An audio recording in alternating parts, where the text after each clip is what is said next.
James chapter 1. James, a servant of God and of the Lord Jesus Christ, to the 12 tribes scattered among the nations, greetings.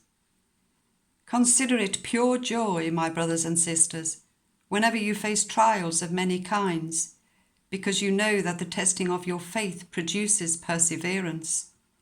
Let perseverance finish its work so that you may be mature and complete, not lacking anything. If any of you lacks wisdom, you should ask God, who gives generously to all without finding fault, and it will be given to you. But when you ask, you must believe and not doubt, because the one who doubts is like a wave of the sea, blown and tossed by the wind. Those who doubt should not think they will receive anything from the Lord. They are double-minded and unstable in all they do. Believers in humble circumstances ought to take pride in their high position, but the rich should take pride in their humiliation, since they will pass away like a wild flower. For the sun rises with the scorching heat and withers the plant. Its blossom falls and its beauty is destroyed. In the same way, the rich will fade away even while they go about their business.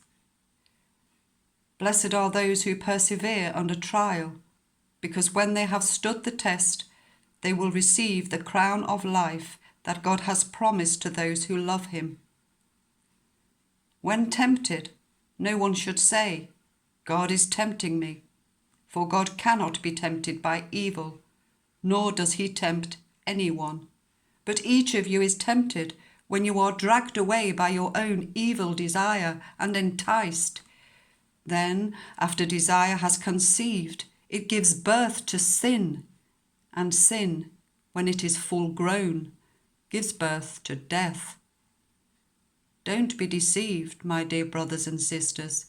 Every good and perfect gift is from above, coming down from the Father of the heavenly lights, who does not change like shifting shadows. He chose to give us birth through the word of truth, that we might be a kind of first fruits of all he created. My dear brothers and sisters, take note of this. Everyone should be quick to listen, slow to speak, and slow to become angry, because our anger does not produce the righteousness that God desires. Therefore, get rid of all moral filth and the evil that is so prevalent, and humbly accept the word planted in you, which can save you. Do not merely listen to the word and so deceive yourselves. Do what it says. Those who listen to the word but do not do what it says are like people who look at their faces in a mirror and, after looking at themselves, go away and immediately forget what they look like. But those who look intently into the perfect law that gives freedom and continue in it, not forgetting what they have heard, but doing it, they will be blessed in all they do. Those who consider themselves religious and yet do not keep a tight rein on their tongues deceive themselves, and their religion is worthless. Religion that God our Father accepts as pure and faultless is this: to look after orphans and widows in their distress, and to keep oneself from being polluted by the world.